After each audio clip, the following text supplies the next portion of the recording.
Olá pessoal, então hoje nós vamos dar continuidade estudando taxa interna de retorno. Então a taxa interna de retorno é a taxa que tem nessa fórmula que nós estávamos vendo ontem. Então observem, é a mesma fórmula aqui. Olha aqui onde tinha a taxa, só que nós vamos calcular agora essa taxa interna de retorno. Então agora o objetivo não é verificar se o projeto é viável ou não. O objetivo agora é descobrir qual que seria a taxa para obter esse retorno esperado. Por exemplo, aqui, olha, ele teve um projeto, teve um investimento inicial de 25 mil. Se ele pretende receber depois 7.500, 12.500 e 10, qual que deve ser a taxa que deve ser aplicado esse investimento para que esse projeto seja viável, ou seja, para que ele investiu fique igual ao que ele recebeu. Por isso, daí igualdade igual a zero. Então, ele não vai, nesse caso, nem ter lucro, nem prejuízo. Apenas ele vai investir e vai receber exatamente o que investiu, considerando uma determinada taxa. Então, como que nós vamos fazer para calcular essa taxa? Observe que se nós fôssemos fazer pela fórmula, algebricamente, até um investimento de 2 meses, eu ficaria com uma equação de segundo grau, porque como o termo agora incógnito está aqui dentro da potência, eu teria que desenvolver essa potência, lembrando de produto notável, quadrado do primeiro termo, 2 vezes o produto do primeiro pelo segundo termo e o quadrado do segundo termo. Então, ficaria a taxa elevada ao quadrado. Após todas as simplificações, ficaria uma equação de segundo grau, resolveria pela fórmula de Bhaskara. Se fosse já um investimento com 3 termos, como nesse exemplo ali que nós vimos, já fica uma equação de terceiro grau. Então, a resolução algébrica para esse caso é bem trabalhosa. Até 2 ainda é tranquilo, mas a mais de 2 termos de período na equação fica bem trabalhoso. Então, nós vamos usar HP. Como que funciona? Então, nós vamos fazer, colocar ali a fórmula. Então, olha, o projeto teve um investimento inicial de 25 mil. Então, lembrando, 25 mil é o CF0, é o fluxo de caixa inicial. Como é um investimento, ele é negativo. Então, CHS, F0, GCF0. Aí, 7.500, 12.500 e 10 são os fluxos posteriores, CF1, 2 e 3, por isso CFJ. Então, vamos lá, 7.500, G, CFJ, 12.500,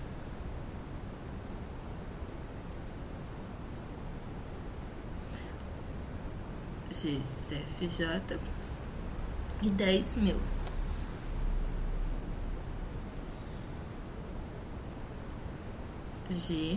GCFJ. O que nós queremos? Nós queremos a taxa interna de retorno, o IRR. IRR, vejam que está aqui em laranja. Então, eu tenho que aplicar a função laranja, o F. Então, FFV. 9,26%. Então, como se esse investimento inicial fosse de 25 mil e essas entradas fossem ao ano, então essa taxa seria ao ano. Se fosse em meses, a taxa em meses sempre concorda com a aplicação. Então, aqui tem um outro para vocês tentarem fazer. Aqui vai utilizar, olha, sendo as 3 primeiras parcelas de 14, então não há necessidade de fazer 14, 14, 14. Você pode utilizar o NJ, 3 NJ, como nós vimos na última aula.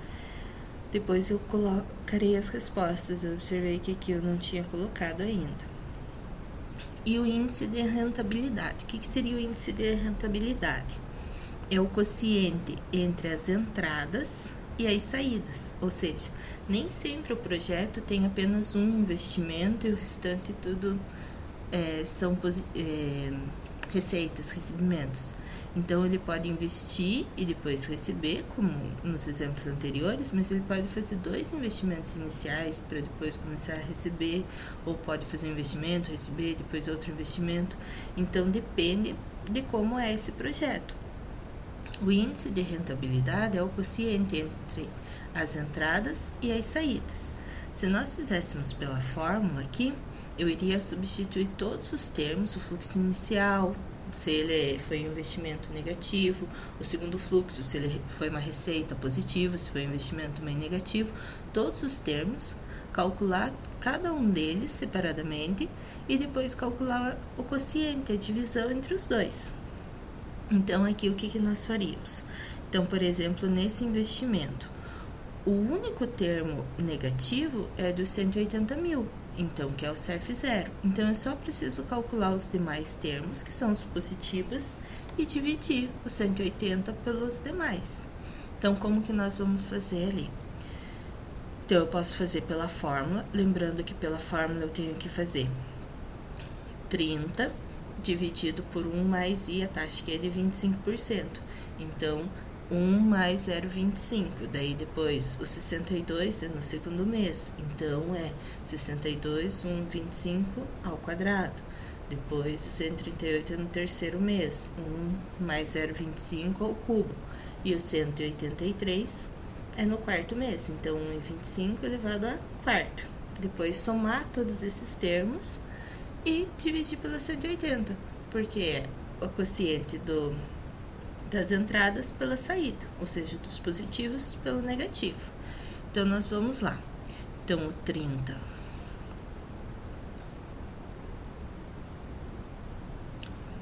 deixa eu limpar aqui antes. Então, aqui, nós não vamos considerar como se ele não tivesse feito nenhum investimento inicial. Então, é 0, CF0, ou se não quiser, não precisa colocar, considerando lá que eu estou substituindo a fórmula. Então, CF0 eu não vou substituir porque é o negativo. Vou colocar somente os positivos. 30 mil, ou só 30, depois o mil você pode multiplicar no final, como nós fizemos aquele de milhão. Então, esse é o do primeiro. Daí, 62.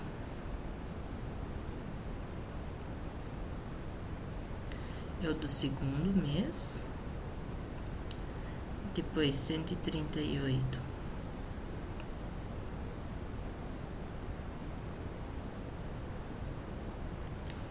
É o do terceiro mês. E 183 é o do quarto mês.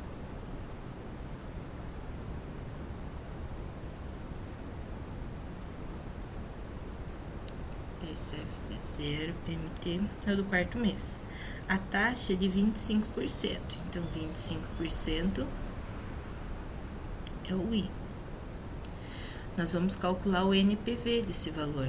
Então, lembrando, o NPV é o, em laranja aqui é o PV, então é FPV. Vejam, deu 209.292. Esse foi o NPV das entradas, que eu considerei somente os valores positivos. E o NPV da saída só tem o fluxo inicial, que é 180. Então, basta dividir agora por 180 mil. 180, 1, 2, 3 e dividir. Então, 1,16 é o índice de rentabilidade desse projeto A. Como que ficaria do projeto B? Observem que o projeto B, ele tem dois fluxos negativos. Então, eu vou considerar lá a fórmula do NPV, agora com dois termos, independente de ser negativo. Nem preciso colocar o sinal, porque eu sei que se é de saída, ele é negativo, se é de entrada é positivo. Então, observem aqui, 125 é o fluxo inicial. Se eu for fazer pela fórmula, eu substituo todos os termos e depois, na hora de somar, que eu somo separadinho os positivos com os negativos para dividir. Pela calculadora, eu faço o cálculo separado. Então, 125 é o fluxo inicial. Daí, 58 é o do primeiro mês.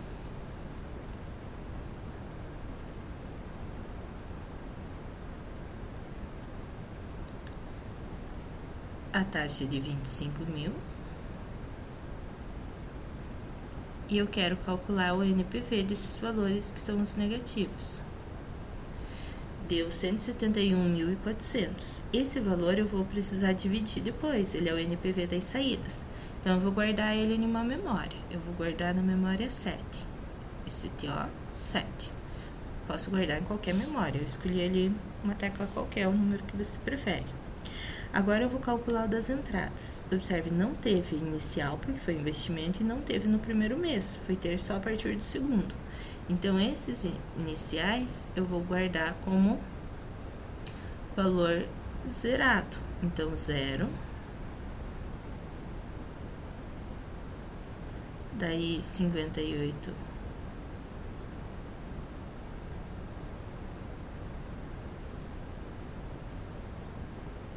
Zero. Opa! 58 não. E agora, deixa eu ver se eu apaguei minha memória. Sim, eu apaguei a memória, o DFCLX. Vou precisar fazer novamente, então vamos lá. 125.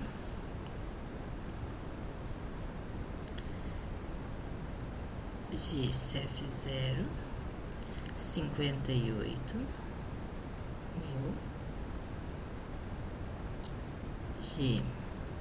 GCFJ. E a taxa é 25. E eu vou calcular o NPV. Esse valor, 171.400, eu vou guardar na memória. Se tivesse anotado, eu não precisava fazer novamente. Então, vamos lá. Eu vou guardar na memória do... Apertei o G aqui.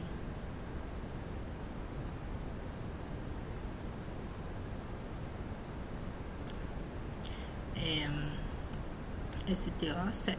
Então, eu guardei esse valor na memória 7. Agora, eu vou fazer o dos positivos. 32 mil. Então, 0 é o fluxo inicial. Se não quiser, pode deixar que a calculadora, se você não guarda nenhum valor, ela entende como um 0. Mas como eu não limpei todos os registros, para evitar uma falha, eu vou colocar como 0. Daí, 32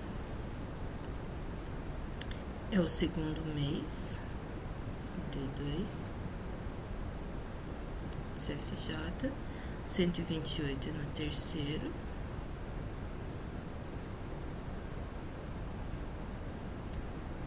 CFJ. E 236 é no quarto.